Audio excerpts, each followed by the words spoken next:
Disney's contemporary resort. Grab yourself a snack and just don't record yourself while you're eating a snack. That's weird. That's my one rule. Okay. Yeah, we are going to unlock not just the restaurant itself, but a little bit of the history. You love to go diving into the history, and you came up to me and you said, you know what, there's so much history for the Walt Disney Company. You could literally do a show just about all the history. And it's fun and entertaining for sure. And At least I think. That's because it always changes. That's true. Well, history doesn't change, but it's fun to see how it evolves over time. Some good, some bad, some controversial things, but it's always fun to go in the past, I think. Before we get into today's show, I do want to say we are launching something new. We've been using Patreon, which is the website, for a long time to have our kind of club, right? And we've been using that. It's like a hangout. It's a hangout. We get extra podcasts. We do some live shows in there. There's a Facebook group. The problem with Patreon is the page itself is really hard to navigate, so you have to really rely on Facebook, which a lot of people don't like. Or don't have. Or don't use. True. So what we're doing now is we're launching Club UTM. It's going to be the same thing. You can go to clubutm.co, and what this does is it has 3 different levels that you can join us, and it has all of our merchandise that you can purchase on the same website. So you don't have to go to 3 different places anymore. Just go to clubutm.co. You can join us for just the basic podcast in the Facebook group if you want, or if you want to be part of our watch parties or have the opportunity to get a shout out on the podcast, or if you want to join us for a podcast, get up to 40% off of all of the merchandise we have available for now and the future, and vote on future podcast episodes. That's fun. I'm excited about that. You guys get to choose what we talk about. Yeah, and have a chance to be a part of the podcast where we do these members of the month inside of that group as well. There's all kinds of levels. So go check it out, clubutm.co. And also, Relief Band is the sponsor of this, the real sponsor of this podcast episode. This is so, listen, I cannot fly without my Relief Band. When I wear it, I not only just feel a sense of security and relief, but it actually works when I'm flying. I don't have to depend on medicine that makes me drowsy for when we finally get to our destination. I still have the energy that I started with, which is what I love. And not only that, but it helps with the new attractions that are in Disney and Universal. Velocicoaster, Hagrid's, Cosmic Rewind. You're going to need your Relief Band for those. You're going to need, I think, your Relief Band number 1 on Ratatouille. Yeah, that's right. We are going to review the newer and revamped restaurant inside Disney's contemporary resort called Steakhouse 71, formerly known as The Wave. So we're going to discuss some of the origins of the resort. We're, of course, going to talk about that history that I love to dive deep into, why they decided to retheme, and, of course, we got to talk all about the food. That's right. I was a little bit sad when they rethemed this, only because, to me, The Wave was an underrated restaurant. I knew you were going to talk about that. It was, and now this one seems to be very highly hyped.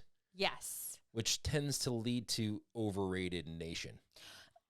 Yes, definitely leads to overrated nation and or difficult to get a dining reservation. That too. You know, The Wave was kind of our undercover secret. We knew it was a reliable place to eat where we knew we would have a great meal. The theming was pretty nice. Blues going on. It was pretty relaxing. And you kind of could depend on it because you knew it was an easy reservation. Now with Steakhouse 71, you kind of have to prepare a little bit ahead of time. Maybe that will change as the restaurant kind of goes, I think, through some time because people maybe were excited to try something new, and then maybe that will evolve and become back to The Wave. But whatever, it worked, Disney, because they revamped it and it's hard to get in. Yeah. Plus, when you put Steakhouse in your name, you better have a good steak. Well, that's true, and we'll talk all about that. There's all different That's types. called a teaser. That's a teaser? Yeah, we'll talk about that later. You're going to have to stay tuned for the midway, 3/4 way through the episode where we talk about if the food was actually good. I'm bad at that. Teasers? Yeah, really bad. But all right, let's talk about the brief history. We have unlocked Contemporary Resort in the past. Not exactly sure what episode number it was, but we talk all about the construction of the resort. Well, with our new website, you can go to the website and go to search. And if you type in contemporary or unlocking, it'll bring up all of those episodes. Awesome. Finally. So there you go. Finally. We're getting our act together here. All right. So Bruce, did you know? Well, you might now because we kind of chatted a little bit before we started recording, but the restaurant located on the ground floor of the Contemporary, which, by the way, does it feel like it's in a basement to you? It does. Why does it feel like it's in a basement, even though you walk in? So it's technically, as you arrive to the Contemporary, it's in the lobby area, but it feels like the basement because other people, if you're going through with the monorail, you're taking the monorail in, it's downstairs. Because it feels like the basement because everything that you, other than the restaurant and checking in, everything else is above you. Right. So whether you're shopping or doing other dining or taking the monorail to the parks, you're going upstairs. Yeah, that seemed a little bit unusual to me, but I did notice that. Well, that was also why I liked it so much as the Wave, because it was, again, a hidden gem. Back when the Contemporary first opened in the year 1971, it was actually first considered to be a conference room or meeting space. Disney wanted to have more meeting space, and that was the designated area. That's why you'll see, and maybe now you'll notice more as you're dining there are no windows.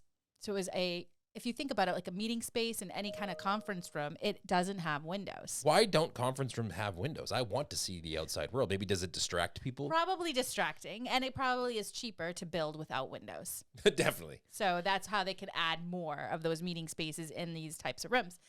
But Disney quickly decided to create a place to gather around with friends and family for some arcade fun 24 hours a day. So in the middle of the night, you could go down there and just get some snacks and play some games. Some snacks. The snack portion of it was open 24 hours a day. It was called the Fiesta Fun Center, later renamed Food and Fun Center. I'm looking at this picture they have on the D23 website, which we'll link up in the show notes. You know what it reminds me of a little bit? Wow. It has Nick Hotel vibes. It does? Doesn't it? If you look at that and you think back to now the Nick Hotel is not there anymore. It's a Holiday Inn.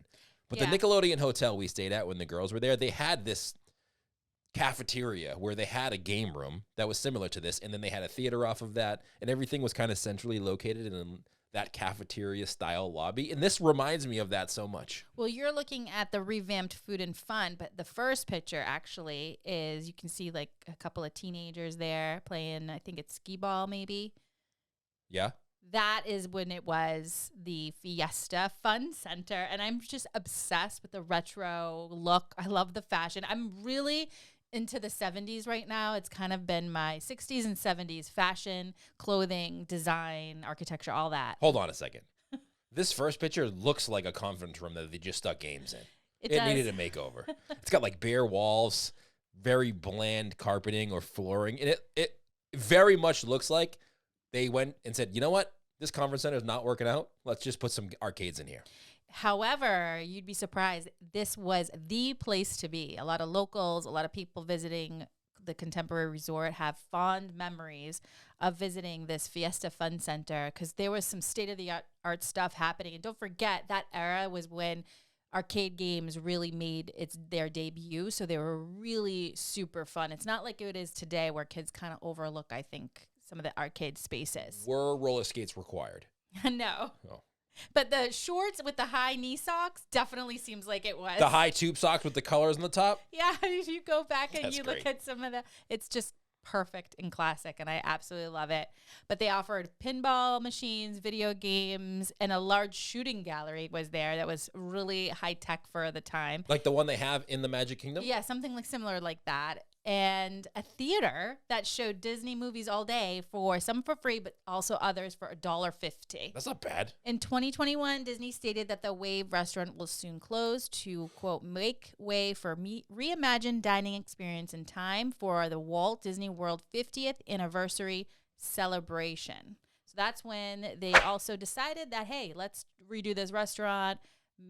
It obviously wasn't getting enough attention, and they decided to do something new and to also make way for this 50th celebration anniversary. While Disney describes Steakhouse 71 as, quote, a family-friendly steakhouse, get a taste of Disney heritage when you dine at the newest restaurant in Disney's Contemporary Resort. Named for the year Disney's Contemporary Resort first opened, Steakhouse 71 harkens back to the design style of the 1970s, reimagined in contemporary, comfortable, and sleek way. You'll even notice some Florida flair, such as an orange bird and citrus groves mixed in with the decor. So as you walk down the long hallway into the restaurant, yes, it's a nod to yesteryear, the early days of Walt Disney World. I thought that was my favorite part. I didn't expect it.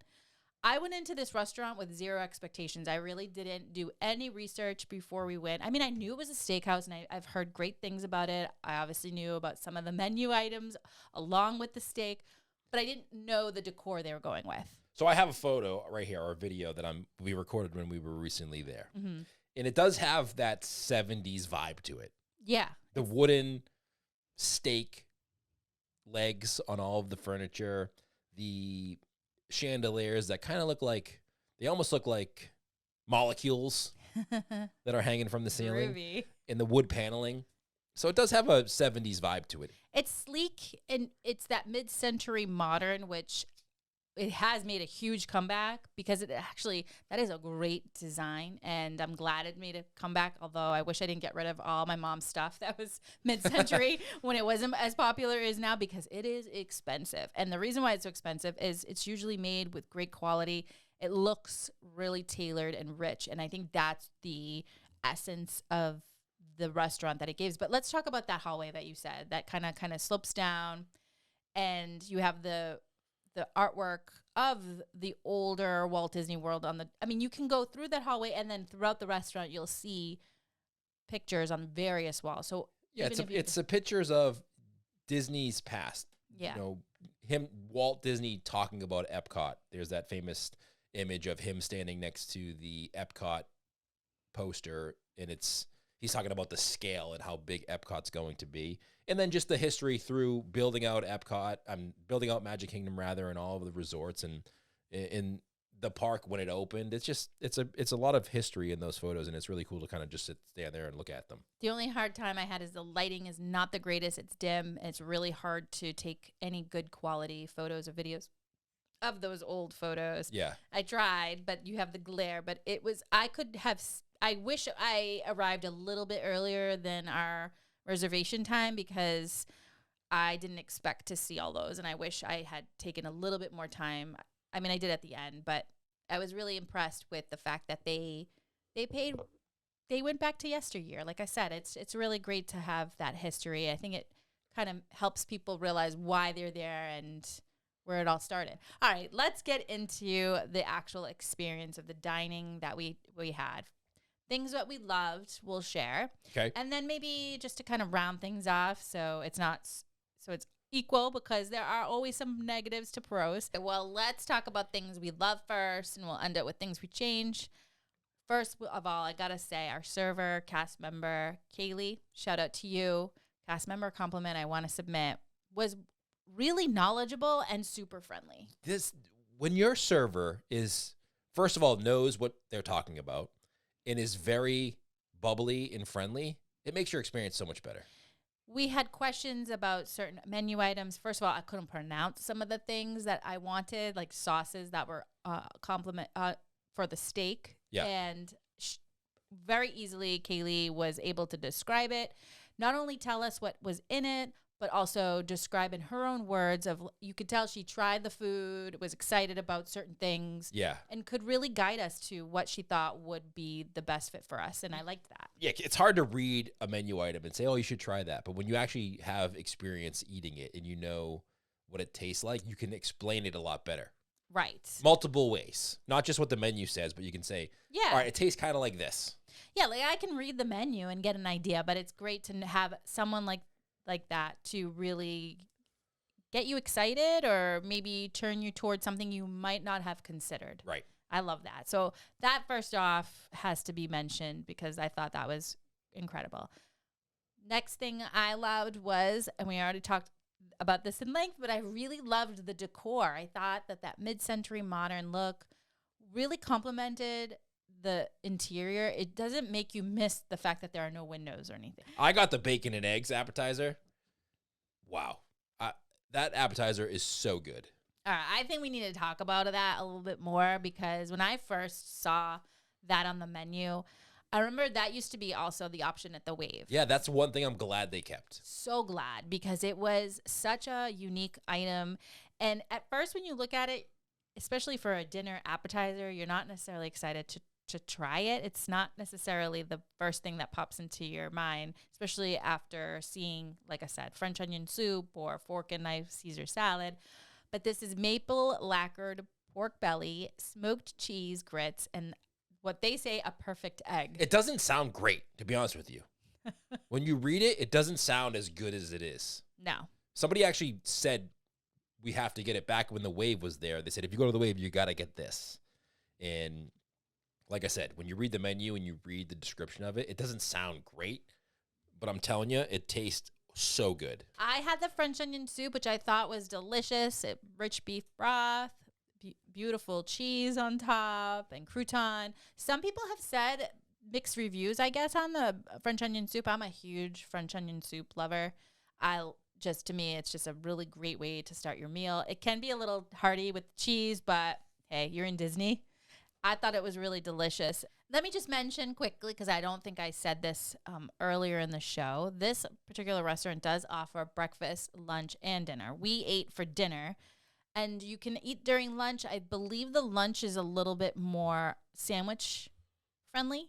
So there's more sandwich items than there are what you normally would get for dinner. Entrees, steakhouse cuts. They do also have something for everybody if you're not into steak. But I thought, so there is the New York strip, filet mignon, there's prime rib, and dry-aged bone-in pork chop. What do you think? About my steak? Yes. I thought my steak was okay. Okay. I don't think it was the greatest steak I've ever had. And so I thought, all in all, my meal was delicious. I think I ordered my steak the way I wanted to, and I thought it was good. I thought the steak was good. Everything else was great. And I feel like it should be the opposite. I feel like the steak should be the star of the show if your name is Steakhouse 71, and everything else can be okay. All right. But my cream spinach was great. The bread was great. The bacon and eggs was phenomenal, and my steak was okay. Yeah. And the atmosphere was good. The location is good. So if the wait, the cast members were great.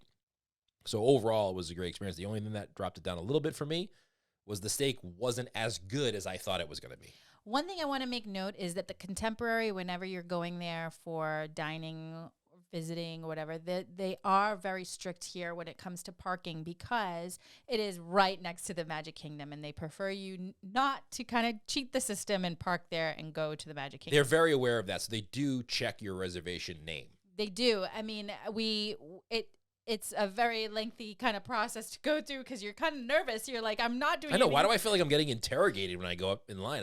You I always look. What do I say? What do I say? What do I say? And they're so nice. Like the cast members are so nice. The people at they just so nice and pleasant. But it's just like nerve wracking. Right? I feel like I'm getting pulled over. Yeah, it is. It's just Yeah, sorry. I want to go here, right? But all in all, it's just something that I want to mention, because I know that walk up can be an option for a lot of people, but this might be the challenge if you're driving. So if you have a rental car and you just want to try the walk up feature, it can be tricky if you don't have an official reservation with the guard.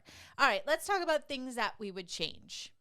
I would get a better steak. You would get a bit better. That's it. Would you get the prime rib? Would you just? Oh, if I had to go back again, yeah. You know what? If I went back again for my entree, so I got the.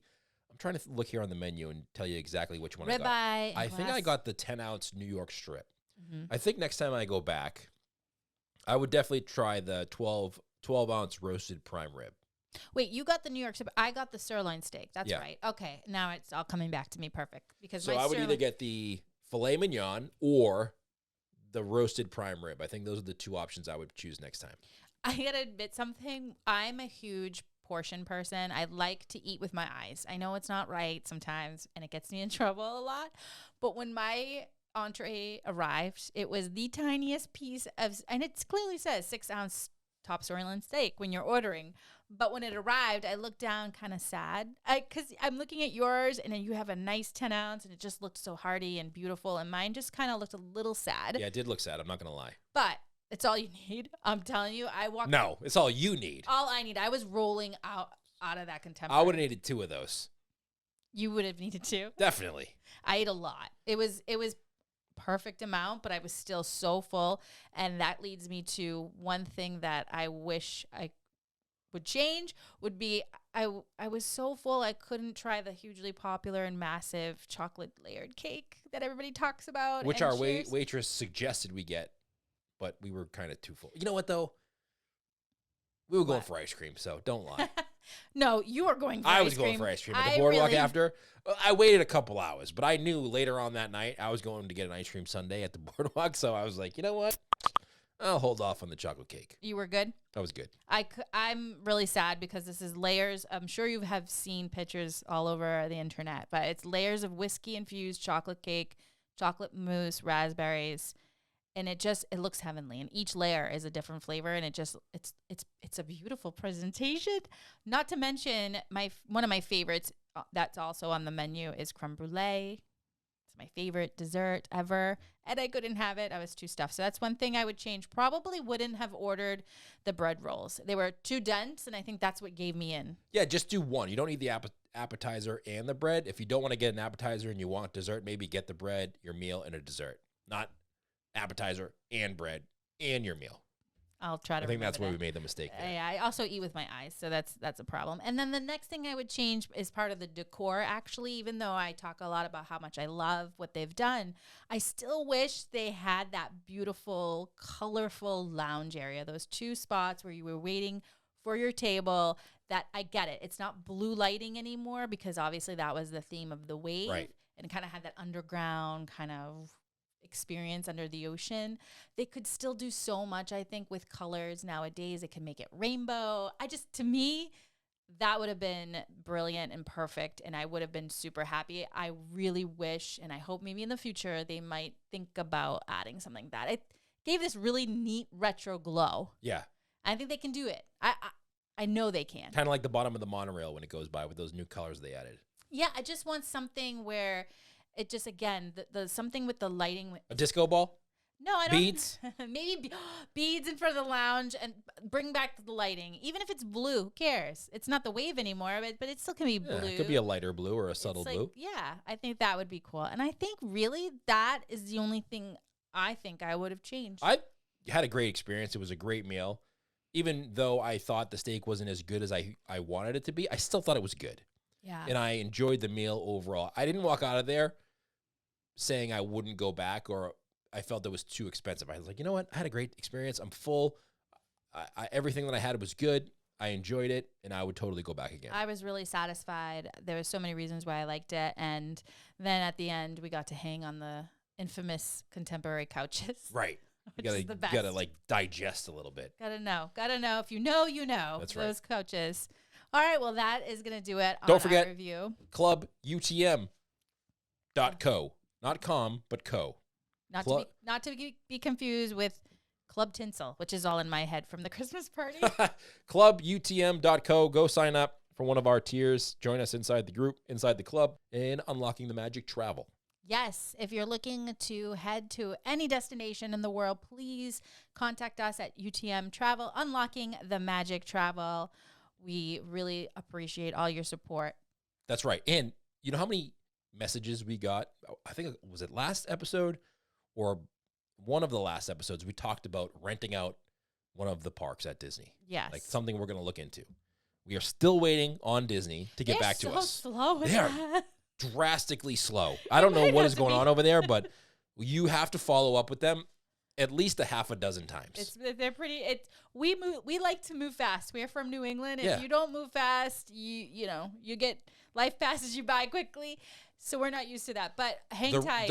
What is it? The rabbit and the tortoise? What's that? Like one moves fast, and they are definitely the tortoise. Yeah. And Universal's the hare. Universal, it might end up being the first one at Universal. Who knows? Because they've gotten back to us like lightning speed. I emailed Universal, and they within 2 hours they emailed me back. Listen, they're on top of their game over there because they know that there's competition, and it's good. Good competition is good. That's how we made it to the moon. So Right. I mean, I think that everybody needs a little competition. Anyway, my point was we're still thinking about that. Thank you for all the messages. If you didn't message us, the plan was to rent out a park and have a couple attractions in an area to get some snacks or desserts or something like that. It's in the works for 2023. Just waiting on Disney. Disney, let's go. And we'll give plenty of notice because we know everyone has to plan. So there'll be plenty of time for you to get everything situated. But if you want to get in on that, message us. Instagram, Unlocking the Magic Podcast, just so we can put you on a list and say, hey, listen, when we do get all the details finalized, we can give you all the information so you can be part of that. Super exciting. That's it. All right. Thank you so much. Thanks, everybody. See you next time. We did it.